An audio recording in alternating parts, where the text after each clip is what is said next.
네, 시작하겠습니다. 진보당 부대변인 김도연입니다. 오전 브리핑 하도록 하겠습니다. 총 2건입니다. 직권 남용까지 의심되는 최상병 사건. 대통령은 특검을 받아들여야 합니다. 지난해 여름 용산 대통령실이 상당히 분주했을 것으로 예상됩니다.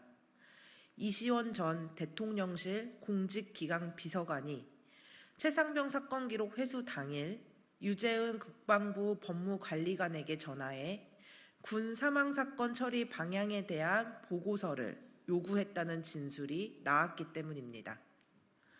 이는 최상병 사건 기록 회수에 대해 대통령실이 적극 나선 것입니다. 기록 회수는 단순히 이첩 보류를 넘어서 이첩을 취소시키는 행위이기 때문에 직권 남용이나 공무집행 방해가 될 수 있습니다. 최상병이 세상을 떠나고 벌써 2계절이 지났지만 대통령실에서 묵묵부답으로 일관하고 있습니다. 그동안 사건의 진실은 수렁으로 빠지고 있고 윤석열 대통령에 대한 의혹은 계속해서 커지고 있습니다. 대통령의 경로가 상황을 이 지경까지 만들었다면 그것도 문제지만 직권남용을 통한 이례적인 회수가 사실이라면 이 또한 철저히 조사하고 적절한 조치가 취해져야 합니다. 그러나 문제는 시간이 갈수록 진실은 덮어질 가능성이 높습니다. 그래서 최상병 사건은 특검이 필요한 것입니다. 국민이 요구하는 것은 간단합니다. 진실을 알고 싶고 그 과정에서 권력을 이용하여 방해한 이들이 있으면 처벌받아야 한다는 사실입니다.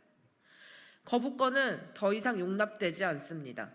부디 대통령실이 민심을 제대로 듣길 바랍니다. 2번째입니다. 무산된 국민연금 개혁, 대통령실과 21대 국회 모두 책임져야 합니다. 21대 국회에서 국민연금 개혁이 어렵게 되었습니다. 국민의힘과 더불어민주당이 국민연금 소득 대체율 2% 차이를 두고 이견을 좁히지 못했기 때문입니다. 국민의 삶을 생각한다면 참으로 무책임한 행동입니다.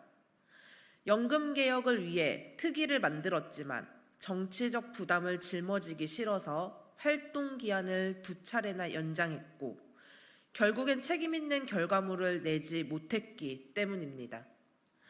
사실 이 상황은 윤석열 정부에도 책임이 있습니다. 지난해에 맹탕 정부안을 내면서 개혁을 국회와 공론조사에 떠넘겼기 때문입니다. 국민은 시민 대표단에 참가하여 적극적으로 의견을 내면서 개혁을 바라고 있었는데 이대로 국민의 열망을 저버린다면 도리가 아닙니다. 지속 가능한 연금 체계를 위해서 개혁은 필요하다는 것을 모두가 알고 있습니다.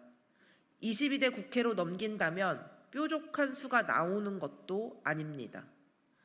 민생을 책임지겠다면 이번 21대 국회에서부터 의지를 제대로 보여줘야 합니다. 윤석열 정부 또한 방관할 것이 아니라 국회와 함께 적극 개혁에 참여해야 합니다. 이상입니다.